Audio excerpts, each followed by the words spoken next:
మాట్లాడిన తర్వాత అలా అంటే ఎట్లాగా?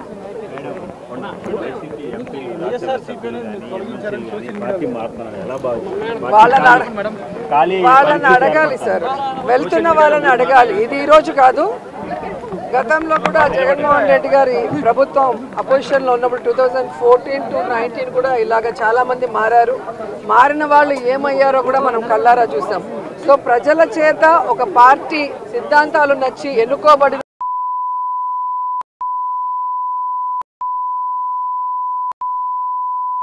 ఓడిపోయినా మా రోజాకి బలుపు మాత్రం తగ్గల.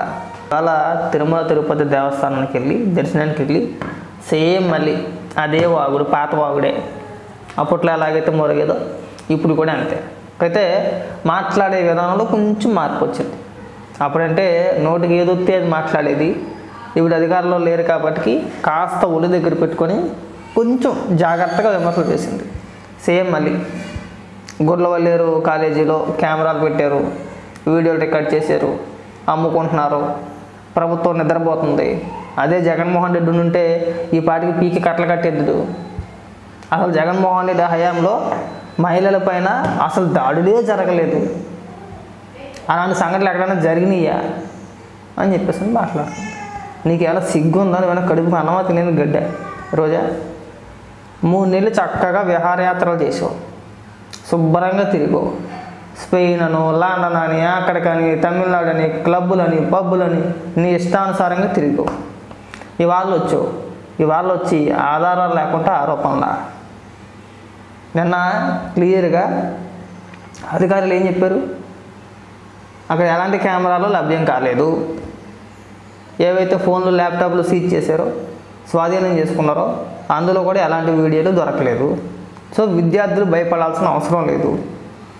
దీనిపైన మరింతగా లోతుగా విచారణ చేపడతామని చెప్పేసి అధికారులు చెప్పారు అన్నట్టు. ఒక పక్క మీ నాయకులు మార్గాని భర్త లాంటి వ్యక్తులు ప్రెస్ మీట్ పెట్టి ఈ వ్యవహారం గత 2 ఏళ్ల బట్టి జరుగుతుందని చెప్పేసి అని ఆయన మాట్లాడతారు. అంటే మీ హయాంలో మొదలైంది. అప్పుడే మీరు గుడ్డుగూరానికి పళ్ళుతామేరా? దీనికి సమాధానం చెప్పరు. జగన్మోహన్ రెడ్డి అధికారంలో ఉంటేనంట తప్పు చేసిన 24 గంటల్లో శిక్ష వేసిందంట. ఎవరికే వేసావు నువ్వు? 1, 2 కొన్ని 100లో ఏం చెప్పాలో కూడా నాకే అర్థం కావట్లా. 1, 2 దంతా చెప్పచ్చు ఈజీగా. అలాంటి సంఘటనలు కొన్ని 100 జరిగినాయి. మహిళల పైన అగాయిచ్చాలు 1, 2 కాదు. ఏం చేసామ్మా? మరి ఏమీ చేయలే. నువ్వు వచ్చి వాళ్ళకి వచ్చి పెద్ద పెద్ద పాఠాలు, పైగా ఈవిడికి ఎవరు వెనకాల తగ్గితే మిర్రుమని గుర్రించి చూసేస్తున్నావు ఇంకా కొట్టేది అన్నాగా. అంటే నువ్వు నన్ను తాకుతావా అని చెప్పేసి అహంకారం మాట. వీళ్ళకి ఎంత అహంకారం అంటే మళ్ళీ ఈవెన్ ఎవరు ముట్టుకోకూడదు. కులగజ్జి మన గతంలో కూడా చూసాం కదా. ఈవిడని ఎవరైనా ముట్టుకుంటే తట్టుకోలేదు, తక్కువ కులం వాళ్ళు. అంటే ఆ అహంకారం ఉంది. గతంలో మనం ఒక పోలీస్ అధికారితో ఏమని మాట్లాడిందంటే, రండి మా పక్కన కూర్చోండి, మేము ఎస్సీ ఎస్టీలం కాదు, పర్వాలేదు కూర్చోవచ్చు అని చెప్పేసి అని మాట్లాడిన వ్యక్తి. ఈవిడ ముందే వెళ్తుంది, వాళ్ళు వెనకాల వస్తున్నారు. నాకు తెలిసి వైసీపీ కార్యకర్త అనుకుంటే ఆవిడ కూడా. ఆవిడ కులం ఏంటి, ఆవిడ క్యాస్ట్ ఏంటి నాకు తెలియదు, కానీ నేను దాని గురించి మాట్లాడచ్చుకోరా. ఆవిడ జస్ట్ తగిలింది అంతే. తగంగానే పెద్ద పెద్ద కళ్ళు చేసేసి, ఇంత కళ్ళు చేసేసి బీడీ లేకపోతే కొట్టేదేమో నిజంగానే. అరిగిపోతావా? తాకితే తగిలితే నీ సొమ్మైనా అరిగిపోద్దా? లేదా నువ్వేనా అరిగిపోతావా? లేదా నేను ఎవడు ముట్టుకోకూడదా? మహిళే కదా. సరే, ఏ అబ్బాయో లేదంటే ఎవరో ఒక అతను ముట్టుకున్నాడో తగిలాడని చెప్పేసి అంటే దానికి అర్థం ఉంది. ఒక మహిళ పైన మళ్ళీ మన పెద్ద పెద్ద కోపాలు ఎక్కడికి సూక్తులు చెప్పడం, ఇక్కడ నీతులు చెప్పడం, మళ్ళీ మనం ఇక్కడ కొద్దిగా సిగ్గుపడి ఇలాంటి ఆరోపణలు చేసి ఉన్న పురుగు పోగొట్టుకున్నాం. ఆయన అగిరిలో తగలాడు. మీరు చెప్పమాకండి పరిపాలనా విధానాల గురించి. ఏ రోజైనా మాట్లాడావా? ఏ రోజైనా సరే 10 ఏళ్ల బాలుని మజిలీపట్నం అనుకుంటా, 10 ఏళ్ల బాలుడు తన అక్కని ఎందుకు ఏడిపోతున్నారని చెప్పి అడిగినందుకు పెట్రోల్ పోసి తాగేసి చంపేశారు. మాట్లాడావా? మహిళే కదా. కృష్ణానది ఒడ్డున ఒక జంట వెళ్తుంటే అతన్ని ఆ మగతను కొట్టి ఆ మహిళ పైన అత్యాచారం చేశారు. ఆ రోజు మాట్లాడాల. అలాంటి 1 కాదు 2 కాదు, అలాంటి సంఘటనలు ఎన్నో జరిగినాయి. 1, 2 కాదు. స్పందించావా ఏ రోజైనా? కానీ ప్రభుత్వంలో ఉండి కనీసం పరామర్శకి వెళ్ళావా? మంత్రిగా ఉండి ఎక్కడికైనా వెళ్ళావా? ఇవాళ ముఖ్యమంత్రి గారు వెళ్ళలేదు, హోంమంత్రి గారు వెళ్ళలేదు అని చెప్పేసి వాళ్ళు పాఠాలు చెప్తావా? పులివెందులో ఒక మహిళ పైన అత్యాచారం జరిగితే పరామర్శ వంగలపూడి అనిత గారు వెళ్తే ఆవిడ పైన ఎస్సీ కేసు పెట్టారు మీరు. ఆవిడ పైన నీకేమైనా సిగ్గుందా అసలు? ఇలాంటి సంఘటనలు జరగలేదా? అఘాయిత్యాలు జరగలేదు మీ హయాంలోని? మీరేం చేశారు? ఎంతమంది శిక్ష చేశారు? దిశా చట్టం అన్నారు, దిక్కు ముక్కులేని చట్టం తీసుకొచ్చారు, దిశా చట్టం అని చెప్పేసి అని. కేంద్రం అనుమతి లేదు, ఇక్కడ పోలీస్ స్టేషన్లు నిర్మించేశారు, 21 రోజుల్లో శిక్ష వేస్తామన్నారు. ఏమైందయ్యా అంటే ఏమీ కాదా, ఏం అవలా. అదొక ఫేక్. మీరు మాట్లాడేది ఫేకే, మీరు చేసేది ఫేకే, అన్నీ ఫేకే. పైగా పాఠాలు చెప్పేస్తారు అందరికీ.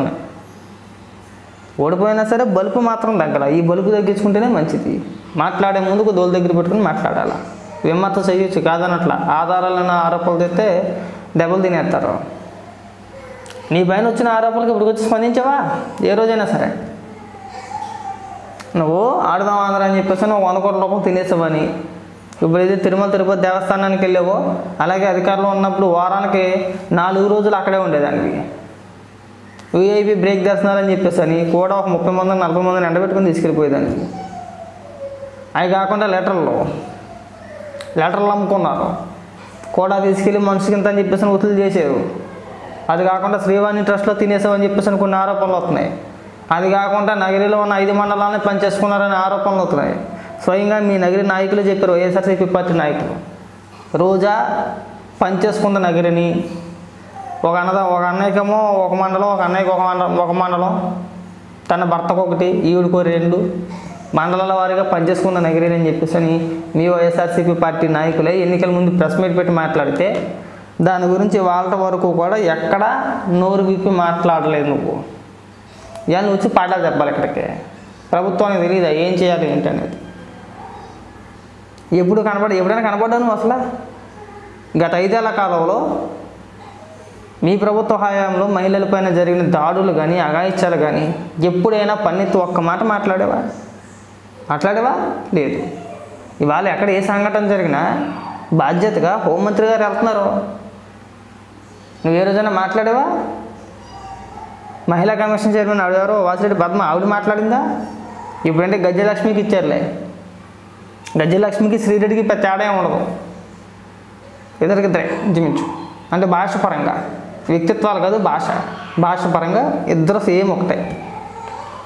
కాబట్టి ఏంటంటే ఈ అప్పాబాయ మాటలు మాట్లాడమాకండి. మీ హయాంలో మీ నాయకులే, మీ కార్యకర్తలే ఇంతకంటే ఘోరమైన కార్యక్రమం చేశారు.